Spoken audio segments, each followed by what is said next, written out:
Agar hozir shu videoni ko'rayotgan bo'lsangiz, demak bu filmni hech qachon ko'ra olmaysiz. Robert Rodrigesning 100 yil nomli filmini hech birimiz tomosha qila olmaymiz. Boisi, u ekran yuzini faqat 2115-yil 18-noyabrda ko'radi.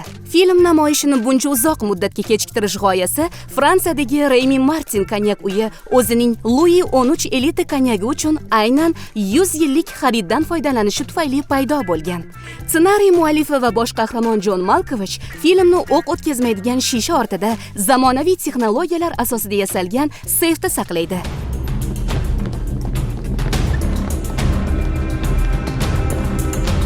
Seyf film e'lon qilingach, oradan 100 yil o'tib, reliz vaqti kelgach, avtomatik ravishda ochiladi. Ayni paytda bizga faqat filmda kelajakning ehtimoliy ko'rinishlari aks etgani ma'lum. Syujet borasidagi qolgan tafsilotlar qat'iy ravishda sir tutilmoqda. Ijodkorlar 2015-yilda YouTube'ga 3 ta teaser joylagan va ularning barida bir xil sahna tasvirlangan. Ammo har bir teaser sivilizatsiyaning ehtimoliy yo'nalishlari, tabiat, retro va zamonaviy kelajak talqinida 3 xil dekoratsiya bilan boyitilgan.